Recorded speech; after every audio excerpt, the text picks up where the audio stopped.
The first pathway is the pathway to health. Second is the pathway to wealth, and the third one is the pathway to wisdom. Now, the pathway to health is really about all things that make up our physical well-being: nutrition, essential oils, movement, or what we call exercise most of the time, anything that really makes us healthy. The pathway to wealth has to do with financial planning or money management, investing, or in my case, when you get to my stage in life, disbursement. What do you do with the money that you've saved during your working years when you hit retirement? Anything related to money management. In these first two pathways, the health and the wealth, we have really a large and growing cadre of assistants or professionals that help us with this. For example, physical therapists, if that be the issue, or professional money managers, healthcare professionals, to go really deeper into these questions.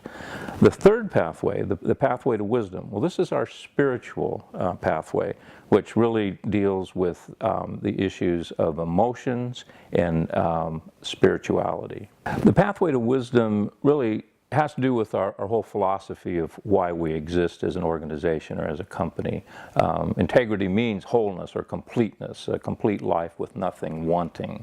And so the spiritual aspect really has everything to do with how our Creator made us in the first place and living up to that potential, or not living up to that potential. So we've created a 9-week course, or a small group interaction of a small group of people, to deal with issues of emotional health and spirituality.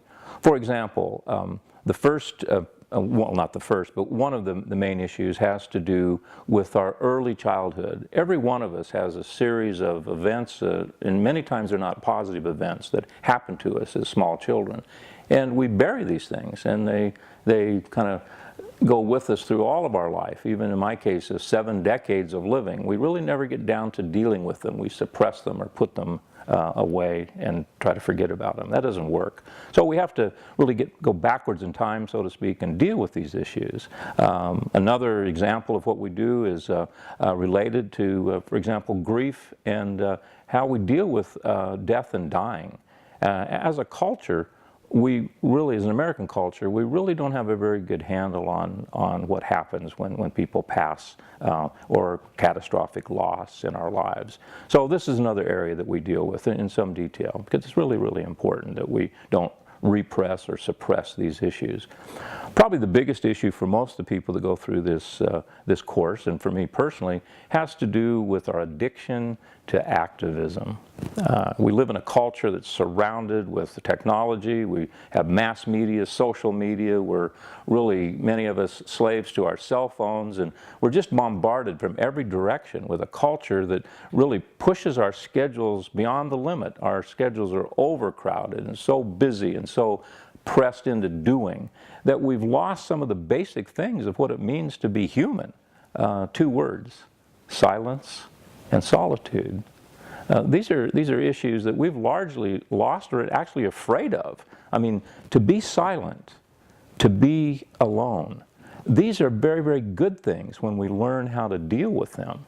But so many of us don't. So we spend a lot of time in this course dealing with those types of issues in terms of how to approach solitude, how to deal with silence, and what our Creator intended those things, these good things, to be for us. So those are some examples. We have materials that we provide, books. There's actually 2 books with the same title. Actually, they're both called Emotional Healthy Spirituality by Peter Serrazio, which is a Christian pastor in New York City. And these materials deal with these issues and others.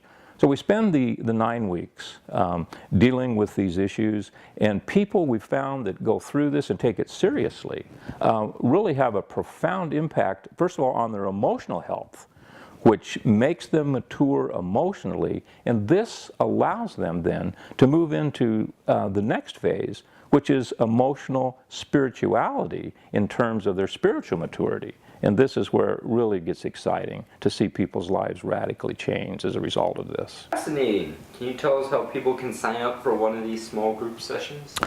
Well, what you need to do is contact us, either a text or an email, and we'll take these very seriously and return with a phone call, a very private and confidential phone call. emotions and spirituality, these are private, very private subjects, so we'll take this very seriously. We'll spend some time on the phone talking with you, deciding if this is for you, at least you might think it is, and then we'll give you an opportunity to join one of our small group sessions for 1 week, an introductory session. In this 90-minute session, you'll obviously meet the other people in the small group, get to know them, spend the rest of the session talking about what's going to be happening the next 8 weeks to follow, and introduced to the materials. At that point, you can decide if you want to continue, purchase the materials, and spend the 8 weeks with us. And we hope you will. We hope you'll contact us soon. Thank you.